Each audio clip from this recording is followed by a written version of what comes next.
People say you only run into your ex when you look your absolute worst. I wish that were true. No, I had to run into mine looking devastatingly fine and holding the hand of someone who would change everything. It happened outside a bar in downtown Boston, where neon lights bled into the night like a cruel joke.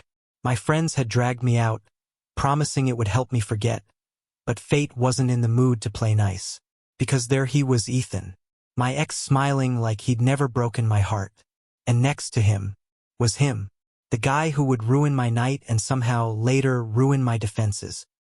He was tall, broad-shouldered, with this quiet confidence that made everyone else fade into the background. His hand rested casually on Ethan's back, but his eyes, those sharp, storm-gray eyes, landed on me and refused to let go. I should have looked away.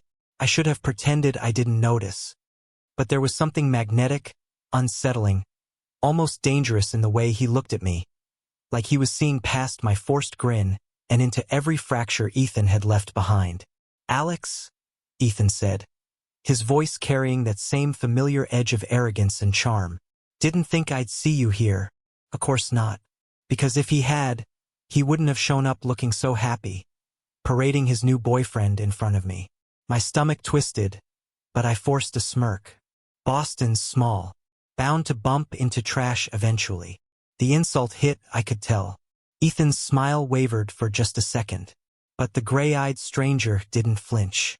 Instead, he tilted his head slightly, studying me with this amused spark, like he'd just discovered his favorite scene in a movie he didn't expect to like.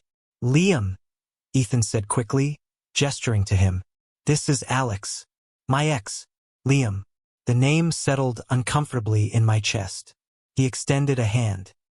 His touch lingered a little too long, his thumb brushing against my palm in a way that wasn't accidental.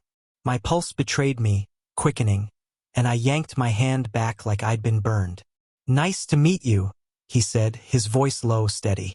The kind of voice that could calm a storm or start one. I wanted to hate him instantly. He was the symbol of Ethan's betrayal, the living proof that I had been replaced.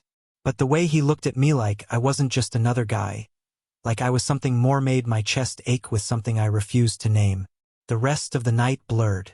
My friends laughed, music pulsed, and drinks kept flowing. But all I felt was Liam's gaze on me, heavy, lingering. Every time I caught it, my heart skipped a beat I didn't want to admit was there. Hours later, when I stepped outside for air, the cold night wrapped around me like a punishment. I didn't expect anyone to follow. But then I heard footsteps, steady and deliberate, and before I could turn, his voice cut through the silence. "You don't actually hate him, do you?" I spun around. Liam leaned against the brick wall, arms crossed, eyes fixed on me like he already knew the answer. I laughed bitterly. "You don't know a damn thing about me." "Maybe not," he admitted. "But I know that look. People who are really over someone don't look like you did when you saw him." His words stabbed deeper than I wanted to admit. My throat tightened. "What do you want from me?" He pushed off the wall, closing the space between us. Not too close, not yet, but enough that I could feel the pull, the tension buzzing between us like electricity. "Nothing," he said softly. "But I couldn't stop looking at you, even when I shouldn't have." The honesty in his voice left me breathless. This was wrong, so wrong. He was Ethan's boyfriend, off limits.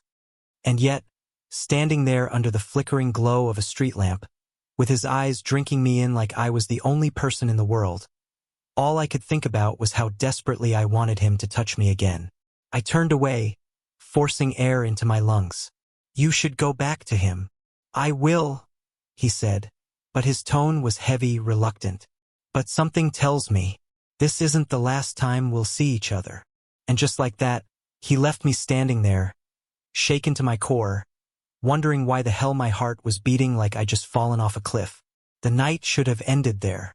But fate, cruel, merciless fate, wasn't done with me yet. 2 weeks later, I ran into him again. This time without Ethan. This time with no excuses. 2 weeks later, I was coming out of a small bookstore in Cambridge when I saw him again. No Ethan, no staged smiles, no reason for him to be there. Just Liam, hands shoved into his jacket pockets, hair a little messy, eyes locking on mine like it was the most natural thing in the world. My heart did that dangerous stutter again, and I hated it. "You following me now?" I asked, trying for sarcasm, though my voice cracked. He smirked. "Maybe fate's just bad at taking a hint." I should have walked away, but I didn't. Instead, I let him fall into step beside me, our strides syncing like we'd done this 1,000 times before. The city buzzed around us, but it felt like the world had narrowed to just the sound of his voice and the quiet rhythm of our footsteps. "Where's Ethan?"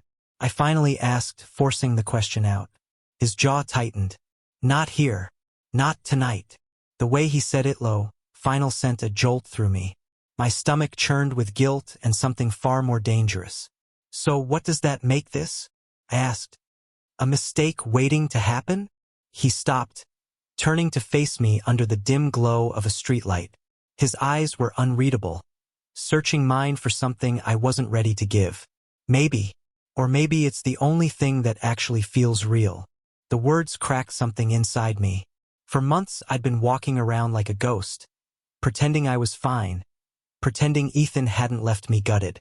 And now here was Liam, someone who should have been the last person I let close, offering me the one thing I'd been starving for. "Honesty." "Don't," I whispered, though I wasn't sure if I was begging him or myself. But he stepped closer anyway, his hand brushing mine, the smallest touch that set my entire body on fire. And for a terrifying, intoxicating moment, I didn't care about Ethan. I didn't care about right or wrong. I only cared about the way Liam was looking at me, like I was the beginning and the end of something he couldn't walk away from. I pulled back first. I had to. "We can't do this." His lips pressed into a thin line, but he didn't argue. He just nodded like he respected the fight I was trying to hold on to. "Then let me at least buy you coffee," he said quietly. And somehow, I let him. Weeks turned into months, and coffee turned into late-night conversations that stretched until dawn. We never crossed the line, not technically, but every word, every laugh, every stolen glance felt like stepping closer to an edge I knew I'd eventually fall from. Ethan never suspected, or maybe he did and didn't care. He drifted in and out of Liam's life, careless, distracted, too self-absorbed to notice the way Liam came alive when he was around me. One night, after too many drinks and too much silence, Liam confessed. "I'm with him because it's easy," he said, his voice rough. "He doesn't ask questions. He doesn't see me. But you," he trailed off, his eyes burning into mine. "You scare the hell out of me because you do." Couldn't breathe. Every part of me wanted to close the distance, to finally give in. But guilt clawed at me. "He'll hate us both," I whispered. "Maybe," Liam admitted. Then softer. "But tell me you don't feel it too, and I'll walk away right now." I opened my mouth. The lie hovered there, trembling, but the truth slipped out instead. "I feel it." And then there was no going back. The kiss was inevitable. Fierce, desperate, like we'd both been holding our breath for months. His hands framed my face, grounding me, breaking me open. And for the first time in what felt like forever, I wasn't haunted by Ethan. I wasn't broken. I was alive. The aftermath was messy. Ethan found out, of course he did. He threw accusations, slammed doors, called me every name he could think of. But Liam stood between us, steady and unshaken. And for once, I didn't crumble. Because this wasn't about Ethan anymore. It was about me choosing someone who chose me back. Months later, Liam and I sat on a rooftop overlooking the city, the hum of traffic below blending into the quiet comfort between us. His arm was draped over my shoulders, and I leaned into him, the night air crisp and forgiving. "You ever think about how messed up this all started?" I asked with a small laugh. "Every day," he admitted, pressing a kiss to my temple. "But I also think about how it led me to you. And I wouldn't trade that for anything." For the first time, the ache of the past didn't feel like a weight. It felt like a reminder that even from heartbreak, something beautiful could grow. I turned to him, meeting his eyes in the glow of the city lights. "Me neither." And when he kissed me again, soft and certain, I knew this wasn't the ending. It was the beginning. Thank you for listening. Don't forget to like and subscribe to stay updated with the latest videos.